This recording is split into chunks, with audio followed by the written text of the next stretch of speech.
what motivates you to still continue producing content for your podcast? Like, what keeps you keep coming in to perform at your job every single day? What keeps me going is when people inbox me asking me to help them do what I'm doing. I I just think that's like the biggest compliment someone can give you, to ask for them to ask you. So that keeps me going. It was a time period where I was just like, this is not making any sense. It's not making money. It's not making sense. Like I was Yeah, spending more than I'm getting. And I was definitely at that point where I was like, okay, whatever. Yeah, I don't think I'm gonna really mess with this anymore. But at that moment, and I had, someone inboxed me. It was like, hey, you're doing a great job. I look up to you. You're awesome.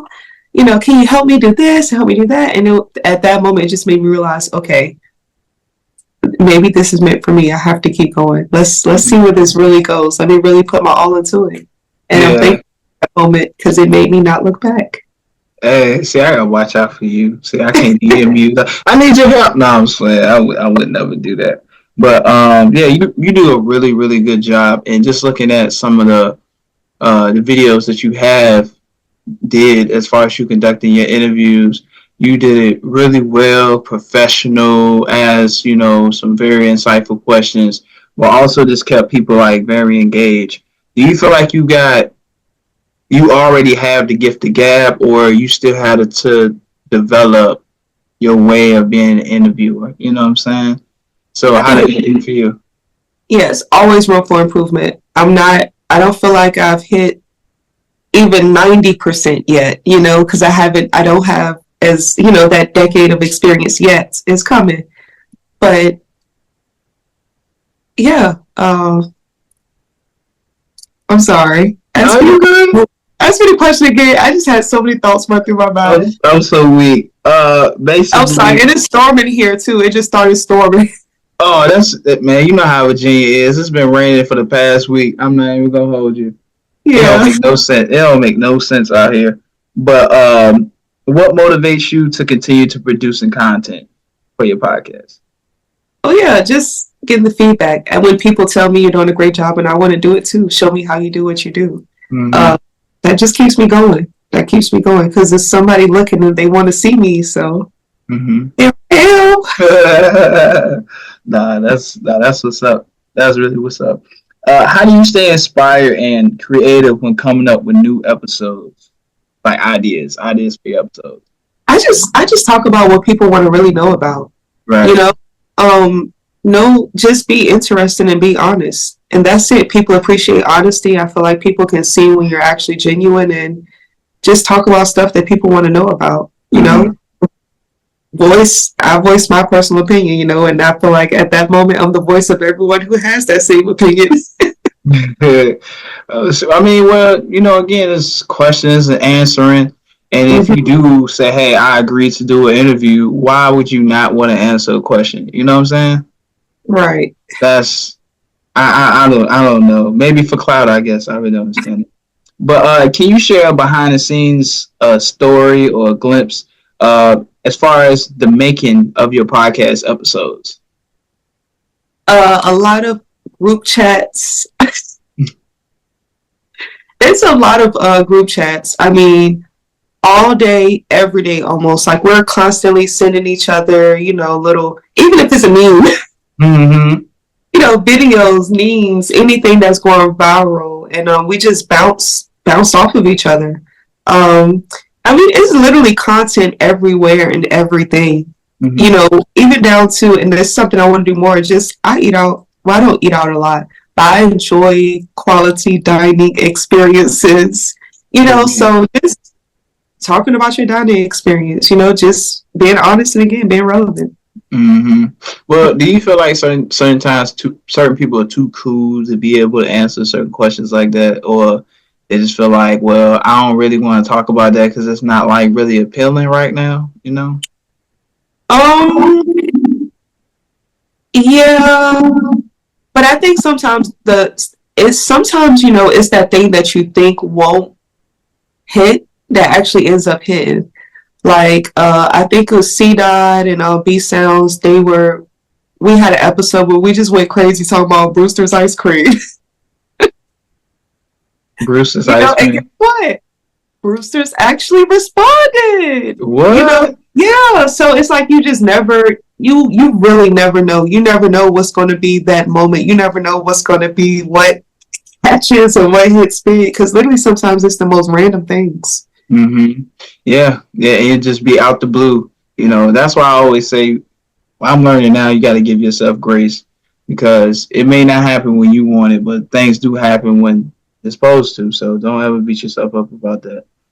How do you use your platform to amplify diverse voices and perspectives? Like I mentioned earlier, talking to everyone. You know, Mm-hmm. no matter what level you feel as though you're on personally, like I want to talk to you. I want to know a little bit about you, your experience, you know, what you're doing. Everyone has a voice, and I think sometimes people just haven't had the opportunity or a platform to bring it to life. So that's what I'm here for. I want to hear Yeah. from you. Yeah. Nah, that's what's up, though. It's very important to get a lot of people's, not a lot, but certain people's perspectives because people think differently and got different perspectives. So you got to Yes. be able to see what's going on with that. Now, have there been any influential figures or mentors who have guided you in your podcast journey? Now, I know you talked about B Sounds, but was it anybody else or was it mainly just him? B Sounds definitely has been integral. Prior to B Sounds, and actually, I'm gonna tell you briefly. I've never told this before. How I got into radio. Um, so I was working with this woman named Cheryl Werrell Brown, and she has an organization called the Ox Team, Ordinary to Extraordinary, ordinary people doing extraordinary things, Okay. produce and promote positivity in the media. Mm-hmm. So one of the community projects we were working on was a fashion show. And in doing the fashion show, I got the opportunity to promote it on a radio show. And that's how I got into radio and media and all of that. So Miss Brown, for me, she's definitely, and how I met her, it was phenomenal because she literally, I do design work outside of here. I sell furniture, so I'm an interior consultant. So she walked in and I was working with her and we just started talking and she invited me to her house for brunch. And normally I don't mix, but it was just something about her that I felt like I could learn. It's just something about her. I don't know if I could learn a lot. I don't know if we could help each other. I don't know what it is, but Mm-hmm. I saw something in her. She saw something in me, and she just has helped me a lot. Not only just in like media and things like that, but also on a personal level. You know, she gives me that. For me, it's important to get godly wisdom, and she's, Amen. Yes. you know. Of course, my mom. She's always boosting me and comes up, Jaquila, have you thought about doing this? So she's always giving me different ideas. And honestly, everyone around me, I don't want to name too many people because I don't want anyone to feel left out. Left But out, yeah. even my friends, from just texting me to you're doing a great job. My primary job, they've been very, very supportive of me throughout the process, which is difficult because Very. in media, especially, you know, you have different times for different things, you know, so Mm-hmm. you have to be here one day, gone 4 days out of the week, and they've really supported me throughout the journey. So I'm thankful for that. So those two are integral. Miss Brown and B Cells, Mm-hmm. they're great. Uh, and we previously worked with 101.1, the radio station, the fam. And there was a lot Wow. of people there who have really helped push and boost me to the point I am now. So I do want to give them their credit. So shout out to the family at the fam. Shout out to y'all, man, for real. Because again, this is why, like, I believe good things happen to good people. It just takes a little bit of time for that stuff to happen. Now, who would really want to sit here and wait for their time just years later just happen? Everybody wants certain things to happen overnight, but the best thing I love about this is and what we do is that, you know, somebody's always watching. And they may not tell us, you know, and say, hey, I got my eyes on. Some people do. Certain people randomly reach out. You be like, I didn't even know you even watch me. That's crazy. But it just lets you know, like, hey, man, like, yo, you doing a good job. You focus. Keep doing what you're doing. Like, you really reaching people that you wouldn't even think that your name would come up in or whatever the case may be. So always be thankful of that because you definitely deserve that for real, for real. Now, how do you handle disagreements and different opinions during podcast interviews? Ooh, I think it's just important to be respectful of others' opinions. You know, everyone's opinion is not your own. And I think people's opinions are sculpted based upon their background, their personal experiences, and all of that. So I try very hard not to be too controversial. And I just respect opinions, you know, and I'm mature enough to respect that your opinion may not always be my opinion, and we can respectfully agree to disagree. And that's okay. And we can still walk out of here. We can still have snacks together and enjoy ourselves and still laugh and talk. Hey, look, that sounds like the best way to put it. For real, for real. Mm-hmm. I really don't know any other way, for real. But what are some key lessons you learned since starting your podcast? Ooh, you can't say yes to everything and to everyone. That's big. Man, I don't even know if I want to go too deep into this, but Go ahead. It's your interview. No, you perfectly safe on the wave at for a lot of people don't like me anyway. No, this is your interview. You speak the truth. I got you back. I got your follow up. Yeah. You just absolutely have to be careful of what you're saying yes to. You know, every opportunity that appears to be a good opportunity may not be the best opportunity for you to take. You know, you, especially in media and entertainment in general, you have to be very mindful of. We want every person to be a good person. That's in an ideal world, but that's not always a reality. Sometimes people try to put you in places to get you in places, and you just have to stay sharp, stay smart, be aware, and just keep your hands clean. Keep your hands clean.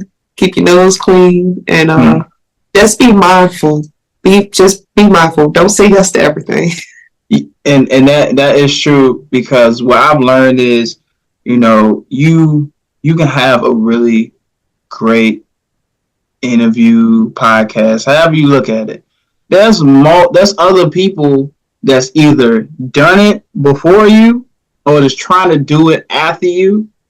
Somewhere one of the two is going to try to come at you and see how you can help them, in a sense. I look at helping just like how the way you put it. You can't really help everybody, like saying yes to everything, because they hold it against you once you can't make it happen. And we're all human. Like, life stuff happens. You know what I'm saying? So some people really get highly upset because you don't do it when they want it or how they want it. But these people are not financing you either. You know, this is your life. You know what I'm saying? You're doing them a favor, but people don't look at it like that. That's why I say I got your follow up, because you're preaching to the choir. Because do you know how many times I get tired of working with people and it just don't work out anymore? And you can add value, and this is how I know, like, you really can't sit there and be too. Don't ever put yourself down, because you may be bigger than what that. Some people make you. How can I say it? You're very bigger than what you think you may be. Now, you can be big headed, but if you're, I ain't gonna say the word humble, because if you look up the definition, but if you work your ass off and it really shows, you are really bigger to some people than what you think you are. So when you add value and you see what that value does for other people's brands, and you see what they add on, like, I'm not gonna name any names, but it's a certain group where I've seen where I've done interviews and brought people to the interview space. And since I removed myself from that space, people are still working with this group. So, you know what I'm saying? Your value is everything. Like, you got to know your worth. Your worth is everything. Can I take it off of that real fast? And also, too, even beyond that, you have to, once you start building yourself, you can't say yes to everything, because you don't want your involvement in something that's not of a certain quality to damage your brand or your name. You know, you just, you know, been in the right place at the right time or the wrong places at the wrong time. That makes a big difference, especially, you know, here in 804, especially, everybody's pretty close knit. It's a huge circle. Right. But everybody's entangled, you know. So you just got to know. You don't want to be the person that something was a flop and they'd be like, oh, well, you know, such and such helped with that. Like you gotta, and if you commit, you gotta stick, and you gotta mean with everything in your heart and with make sure it happens Yeah. flawlessly. And Yeah. that's the point of working with humble people.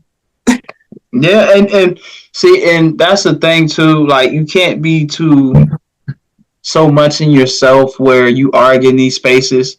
And yes, it looks good. Everything that looks good to you don't is not really good for you. So, and contracts is everything, because that helps solidifies what you're looking for, how you want it to be, and it lets you know right then and there if a person's going to engage to work with you or not.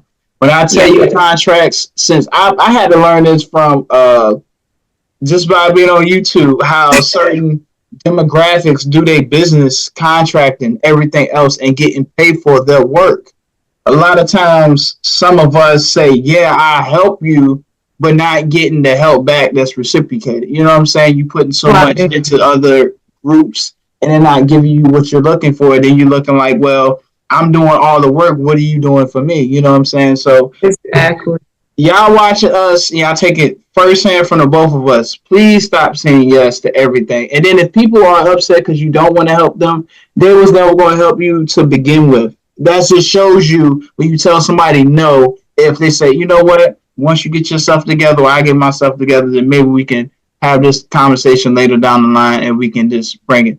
But other than that, a lot of people going to show you instant once you tell them no. And that just shows you their personality or character. So just don't ever be upset about when people, you know, they don't want to work with you because they see that you take your brand seriously and it's just not something that you just started off the bat. You know, you looking at, you know what I'm saying? You looking at building nothing but networking opportunities, getting yourself further out in different spaces, and building in revenue. You know what I'm saying? But good revenue to where you know you worked your butt off to the point that you really deserve this. So again, every business opportunity is not a good opportunity because some people already have it written up that they gonna do what they want to do. They got you there to help you, and they just going to get what they need out of you, and then once it's done, it's done. You know what I'm saying? But some people understand that, you know.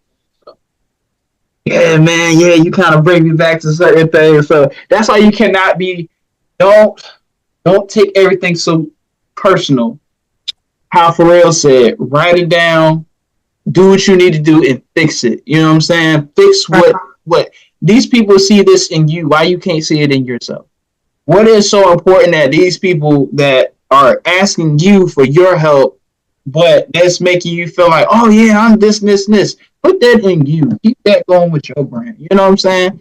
So why I always try to deliver it to my audience is good content. If I have my opinion, but it's still open discussion. You say what you gotta say. You say what you gotta say. I be going back and forth with my folks in my YouTube channels and my comments. But I still want to understand their perspective because why is this going on based off the comment or what I'm reacting to? So engagement is everything. So you can do everything, like for real. You can't do it by yourself, but you're smart enough to understand what you're getting yourself into. Right. Yeah, I'm sorry about that. See you. I like you. Now let's see. As far as like a female podcaster, what do you feel like the certain challenges that women face when they do interviews with people versus men doing interviews? I'm gonna be honest. It's always something. It's just always something. Like I feel like for the most part, men get just from personal observation, they get naturally treated with a higher level of professionalism than women. So, you know, it's a little bit harder. You know, you got to expect or anticipate that there may be, you know, as professional as you may try to be, there may be someone that may try to slide a inappropriate comment in. You know, you have to be prepared for that. And then you don't see it as much with guys. You know, you don't. They're very rarely, if even at all. You know, I've never seen it happen to a guy in person. Versus me, almost at every event, I'm just like, God, please not today. So I ask Oh my questions man. and go home. Yeah, and I think so too. Just the imagery, I think that a lot of times, just women, when you present yourself in media, sometimes we feel the need to be overly sexualized. So that pressure Mm-hmm. of always, you know, being sometimes something that you're not. In some cases, even you feel the need to like have this image based upon the image that we always see, and you feel like your success rate almost depends on it, because no Yeah. one wants to see a certain look, but they want to Yeah. see this look. So I have to follow this look in order to be successful. So I think it's a lot, a lot. If it's not, guys, I'm sorry, but it's just my opinion. I do think from what I see, Yeah. it's a little more pressure. It's a little more pressure. Yeah. I'll probably say I've once or twice I had a comment that was said during the interview. I was like, you do know this interview is professional, right? Like I just want you to know that. Because I mean, whatever your image is, whatever you're portraying, if this is what you're doing, then you should be well aware about what's going on. But sometimes you do get caught off guard by certain comments or what people say based off. Well, you carry yourself like this. I never thought you would say something like that, but that's why I try to be a little bit not judgmental at all, but it kind of hits me off while like, wait, what did you just say? Like, this is what you? Oh, okay, hey, look, I ain't judging. Hey, you just doing what you doing. You just do it. You just doing Like, what you okay, doing. this year for real? Oh, Yeah, like, hey, look, man. See, that's why I had to, me personally, I had to stop being high during certain interviews, like when I did conduct it or whatever. Because number one, representation is everything, but also too, like, I think my facial expression sometimes like for real, like you said, well, I mean, getting stuck too, but then it's just not like kind of good because now I'm fresh, free thinking, and everything else. I can answer. I can ask questions that you can be able to answer. But sometimes I'll be like trying to figure out, like, yeah, like I'm not. Hey, I'm trying to hurry up and get a next question so I can go and like, yeah. See, I'll be like, yeah, Josie, no more being high during interviews, no more, no more, no more. Now, if a person is, high or whatever, well, I don't even really want that. But, nowadays it's kind of lenient when people be, certain podcasts involve smoking, drinking, and stuff like that. I see why they do it because it lets the person be a little bit more open. yeah. But as far as me, sometimes I be forget I be conducting an interview. I was like a whole conversation with me talking. I'm like, yeah, camera's still on. Shit, damn, man, I thought we was done, man. See, Yeah, you don't need you know what I'm saying? Oh, I know you only use the camera footage. It's like, man, I gotta sit here. This interview is a whole hour long. I gotta sit here and edit this whole joint. Yeah, man, that's crazy. That's too bad. Now, this be so crazy. Now, as far as what you bring to the dinner plate, what trends do you feel like that you set for your podcast? Because again, you have a certain style, your interviewing style, your characteristic, how the way you dress, how the way you carry yourself. You know what I'm saying? And just like overall look, like somebody could just be like, "Hey, who is that? Like this bitch, you with y'all? She work for the dinner plate? Oh yeah." Like, so what type of trends do you think that you set off for your podcast? I don't know if you were, but I just think I'm definitely an original. I don't try to be anybody else. And maybe that is my trend. I try to make, or I do make everyone who's around me just comfortable with who they are. You don't have to put on this persona if you're around me. You don't have to be on this image. Be comfortable with who you are. So if I was to say I set a trend, that's the trend that I set. Be happy, upbeat. I'm always smiling. Um, yeah, bring that energy and just be yourself. That's so Mm-hmm. trend. That's my trend. See, and you've been having me smiling, or just every time you smile, I be smiling for no damn reason. Like, what? Yeah, right. No, I just be over here smiling. Like, why is she smiling? I look stupid. I look really stupid. Like, why am I smiling? Because she's smiling. Oh wow, I mean, Smiling is contagious. yeah, yeah. I guess they look. People are looking at this like, man, look at Jeff, man. You know that. Is it good boy Jeff? Yeah, yeah, Jeff. We see what it is, Jeff. We know what it is, man. It's alright to be happy. You know it. You know it. She ain't nothing wrong with her. She good. She good. Good looking. How do you stay informed about current trends and developments in podcasting? Oh man, it is hard because technology, I think I just have mentioned it too, like technology is always changing. Yeah. It's definitely difficult, but I try to just stay, follow other people's podcasts, check out, and I even ask like, okay, what's a better microphone I could get? How can we do this different? How can we improve the picture quality, sound quality? So I think it's just important to just make sure your technology is the par. That's the biggest thing I think Mm-hmm. with today. Yeah, that's the Mm-hmm. big. Okay. How do you measure the success of your podcast and set goals for its growth? Ooh, how do we measure the success? Mm-hmm. Uh,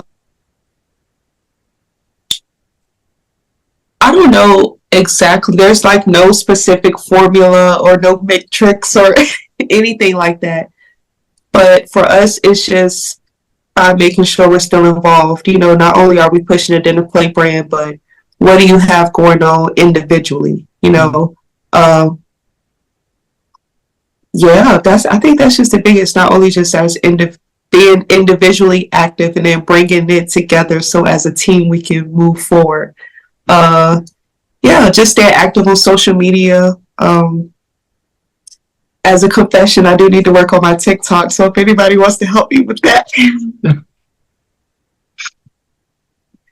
I yeah. guess it's really not that hard. It's just having the time to do your TikTok. Like, my mom asked me to, she said, hey, I got this one video I've been watching. You be good for it. Can you do it for me? I'm like, Mom, I don't even have that type of energy like I used to no more. Like, oh, I have mercy. Like, my aunties, uncles, like, yeah, yes, man, we seen that one video you did, boy. You was hilarious as hell in that joint. Like, they think I'm going to be like a star. They think I'm going to be a star. Like, man, y'all don't know. I be so tired. You be tired. I be tired as hell. Like Instagram's kind of like it's right there, or YouTube is right there. When I see that Yeah. TikTok app, I gotta get up, perform. Then I gotta do it over and over and over again.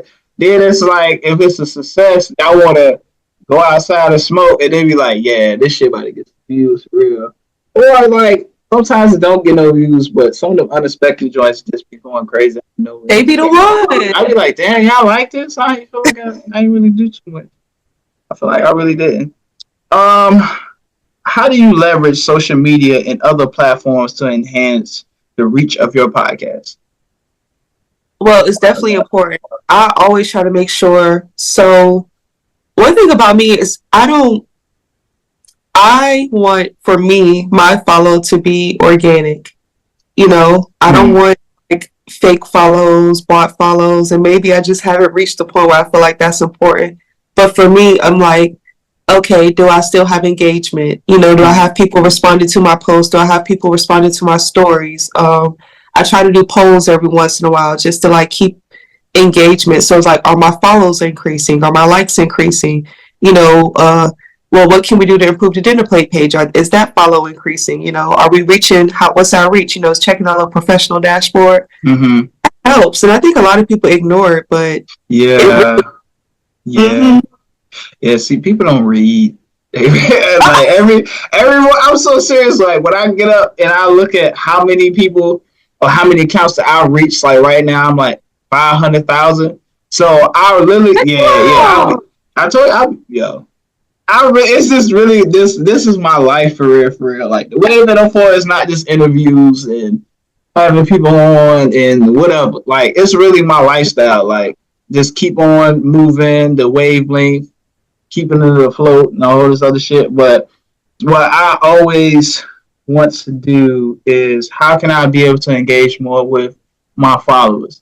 Now, what I notice is the age groups is, I mean, it's good all between them, but a lot of times, like the older folk, lately I've been posting like the 90s videos and pictures and stuff. and they love it. Like they love it. They like, oh, I miss the 90s, I miss the 80s, and they keep reposting, keep commenting, and I'm like, all right, I'm doing a really good job.